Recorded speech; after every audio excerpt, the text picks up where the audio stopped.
নিয়ে নিয়ে যাচ্ছে ছেলে ইকারাসকে। কিন্তু ইকারাস বাবার নির্দেশ না মেনে মনের আনন্দে উঠতে থাকে। হিটলার চিৎকার করে বলে, বেড়ে খেলিস না ইকারাস, কথা শোন, নির্দিষ্ট উচ্চতায় ওর। কিন্তু মুক্তির আনন্দে সে তখন আত্মহারা, সে তখন আরো উঁচুতে উঠতে থাকে, আরো উঁচুতে। সূর্যের তাপে গলে যায় মোম, খসে পড়ে পাখনা।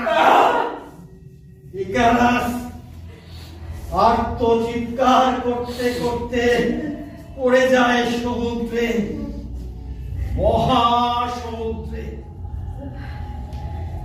ঘটে যায় অকাল মৃত্যু।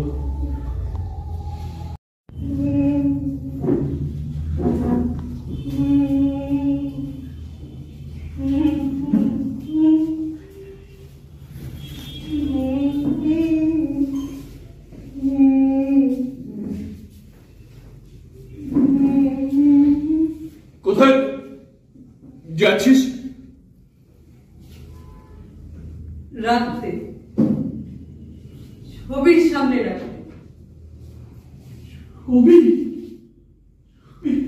ছবি তো, ছবি তো, তবে সে ছবি ছেঁড়া যায় না, মোছা যায় না, ভাঙা যায় না, তালগোল পাকিয়ে থেকে যায় জীবনের সঙ্গে।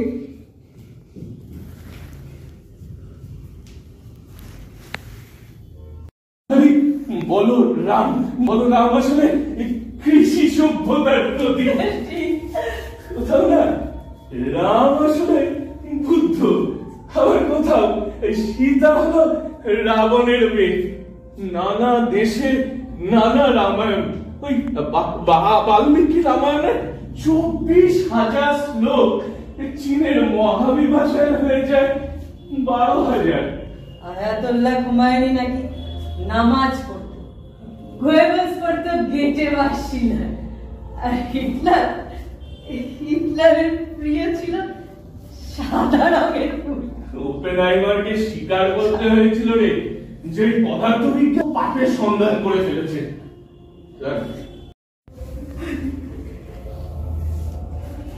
মন না থাকলে, মান না থাকলে, কৈশোর তারুণ্যকে ধাপ্পা দিয়ে সোজা বাড়ত। জৈবিক কারণেই না কিশোরেরা না তরুণ হয়, তরুণের কিশোর হবার কোনোভাবেই সম্ভব না, কোনোভাবেই না, কিছুতেই না। কিন্তু কিশোর তরুণ তো মিলে যেতে পারে, মিলে মিশে যেতে পারে। ও মিলে মিশে একাকার জলের মতো বৈশিষ্ট্য বজায় রেখে তরঙ্গ সৃষ্টিকারী। লোক কোথায়? দুজনেই তো শেষ। শেষ শেষ করা হলো নিয়মের নামে অনিয়ম করে, অ্যাক্সিডেন্টের নামে হত্যা করে। কোনো কিছুর পোস্টমর্টম করা যাবে না। ইতিহাস মুছে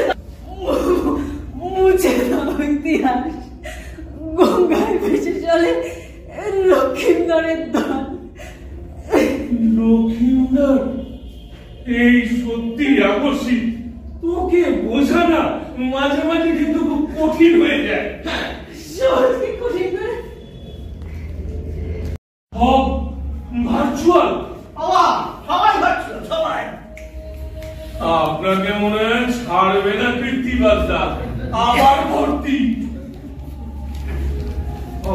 আমাকে রাখুন, এটা তোরা চাস না। যা চাই সেইটাই তো পাই না। চাওয়ার ধরন পরিবর্তন, খালি বাবা বলে তো হবে না, অবস্থা বুঝে নির্বাক হতে হবে। বন্দুক কি শুধু মারার জন্য? তবে বাঁচার জন্য। হাততালিতে সাপ পালালে লাঠির কি প্রয়োজন? কিন্তু লাঠি চালানো শিখে রাখা দরকার, প্রয়োজনের কথা মাথায় রেখে। তাই শুনতে ভালো লাগলেও ভূত তাড়ানো হয় না, ওই এক ভূত যায় আর এক ভূত আসে। কীর্তিবাস যারা পারে না হেরে যায়, হেরে না ভূত হয়ে যায়। হ্যাঁ, সবাই সবাই পারে, সবাই পারে, আমরাও পারিনি, আমরা পারিনি, আমিও পারিনি, আমিও পারিনি। আমার আমার নাচ দেখে, আমার নাচ দেখে আমার প্রেমে আকুল হয়ে দীপকটা সরাসরি আমার মায়ের কাছে বিয়ের প্রস্তাব দিয়ে গেল। তারপর একের পর এক অনুষ্ঠানের সাজঘাটের কথা, নানা উপহারের দাবি। অনুষ্ঠান শেষে আদরে মাখামাখি করে বাড়ি পৌঁছে দেওয়া। শিলকটাই বিয়ের 2 মাসের মধ্যে আসলে তোর নাচকে কোনো দিনই ভালোবাসেনি রে। তো